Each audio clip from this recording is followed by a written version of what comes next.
Buonasera e benvenuti a tutti al Gran Premio d'Italia 2023. To the Italians watching, I claim my pronunciation is rubbish, and if I got anything wrong there, blame Google Translate. But it is time for my usual review of the weekend racing action. This time it's Monza. Ahead of the weekend, we got to see the 2024 F2 car for the first time. I didn't even realize there was gonna be a new F2 car coming this year. But honestly, to me, it looks like F2 meets F1 meets Super Formula. We'll have to wait and see how it races, but holy moly, that rear wing. It is interesting, to say the least. And in terms of upgrade chat, by the way, there's F-all. It was really just all circuit-specific things. Also, I just want to give a quick mention here. I've just been seeing on Twitter that apparently under Leclerc's last post or under Ferrari post, then there's been a lot of like hateful comments and all that. All I can say is if you're one of those people if you leave nasty comments for no freaking reason under like drivers' posts or something like that, or anyone's posts for that matter, fucking cut it out, quit it. Just stop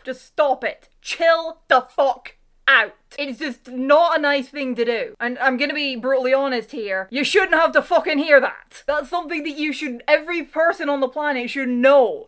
It's not very nice to make rude comments online, especially about someone in someone's comment section. I know there's a lot of like cyberbullying and all that on social media, but you shouldn't take being told that to stop it and it's not a nice thing to do to stop doing it. Or like people saying online just like, don't do that. That's not something that should have to happen. You should know that already. I'm sorry, I just wanted to go on this small mini rant here in case any of those people who leave nasty comments like that happen to see this video. Back to the video. Let's kick things off with the home favorites, Ferrari. I really love that they chose to celebrate the win at Le Mans earlier this weekend. I love the special livery and the race suits and the teamwear that they did. The race suit and the teamwear had a bit more of a retro feel to it for me. And on the livery, I like that they didn't do too much, but they did enough, making a pure nod to the livery of the hypercar team.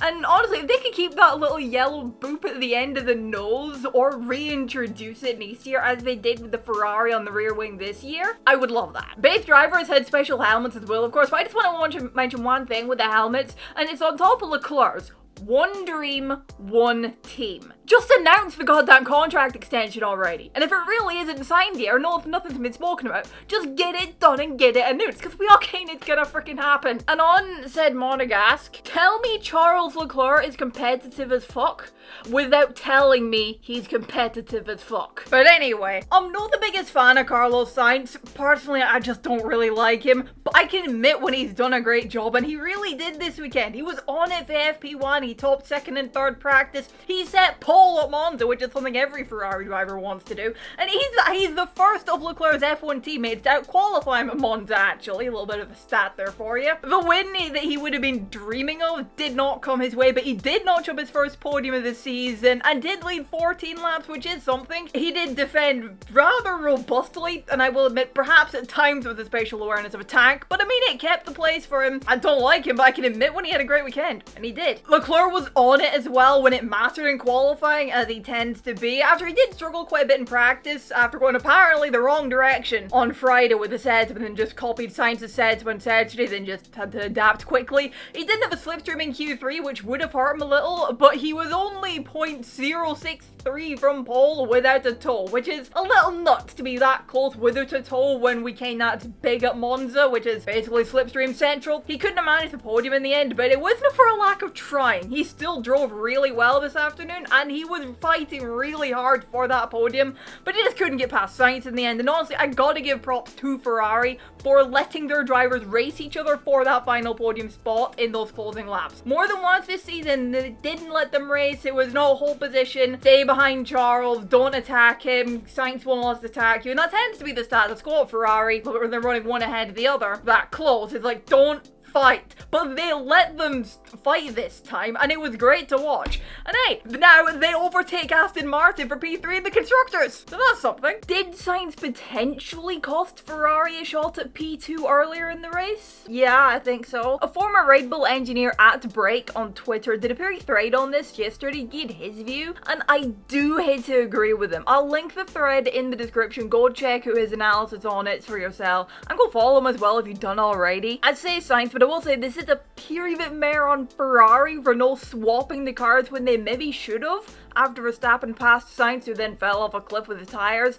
than it is on the Spaniard himself. But anyway, what if, shoulda, woulda, coulda, you know? They did come under investigation for driving too slowly in Q1. They were slower than the minimum 1 minute 41 lap time for any lap. Then the stewards, after Ferrari set a 1-3, said no further investigation. They knew they wouldn't get out of the circuit alive if they took it any further, and I think we all can, if Ferrari were not 1-3, they would have continued. I think what they meant to say is, we know there's gonna be a riot and we will not get out of the circuit alive if we take this further. Please don't hurt us. Let's do the other Italian / partly Italian teams now as well while we're speaking about Italy, really. At Alfa Romeo, they also had a special livery, and I really like that too. Not as much as I like the Ferrari. Okay, yes, I am a little bit biased there, but I do like the Alfa Romeo. And can I mention, Joe, I love the helmet design you had this weekend. Aside from that, I did not notice them whatsoever. And the final Italian team, AlphaTauri, I gotta give credit where it's due to Liam Lawson. He got out of Q1, and his final lap in Q2 that set him P12 was pretty close to Tsunoda. He did an amazing job for only his second race weekend. Honestly, my expectations for AlphaTauri are never too high because the car's not great, but honestly, Liam Lawson, he did a really good job. Elsewhere, history has been made at Red Bull with Max Verstappen notching up 10 wins in a row. What that man is achieving this season is absolutely nuts. I'm running out of words to describe him, to say about him. Red Bull, now 15 wins in a row. They're just inevitable now, aren't they? Max especially. It remains to be seen if he can make it 11 wins in a row because the next race is Singapore, and Checo is the king of the street circuits at the moment, so after his P2 this week, he might fancy his chance at his first win since Baku in 2 weeks' time, but we'll have to see what happens. He did have a good race today though. Mercedes were kind of quiet this weekend. I didn't notice them all that much if I'm being fairly honest, but they did score double points despite a 5-second penalty for Hamilton after the incident with Piastri, whose race basically just ended after that. He was on for points, but then the wing damage ended his chances. Norris was just there, really, as was Russell over at Merck. He finished P5 in the end, but after his battling with Checo, he was just kind of alone out there. Donut Williams, a round of applause for Alex Albon. I expected him and Williams to be strong this weekend, and they were. P6 in qualifying, P7 in the race. He had a brilliant weekend that he would have been hoping for last year before his appendix said no. Albon is putting himself into a really good position to gain the attention of other teams for when his contract ends next year. Personally, I'd like to see him head the way of Ferrari alongside Leclerc, as I've spoken about in a video before.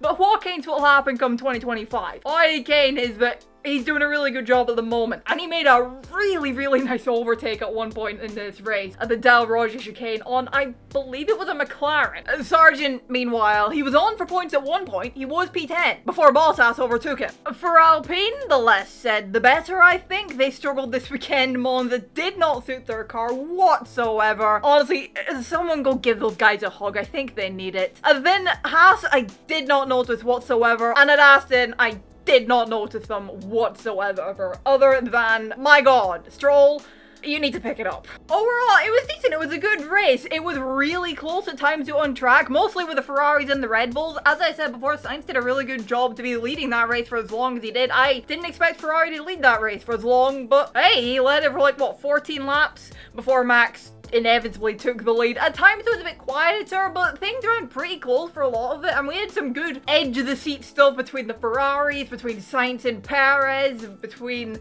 Albon and the McLarens and Hamilton. That was a good watch. What did you think of the Italian Grand Prix? Let me know your thoughts, do it in the comments below. Drop a like if you enjoyed the video, subscribe if you're new. Thank you all so much for watching, and I will see you in the next one. Bye bye.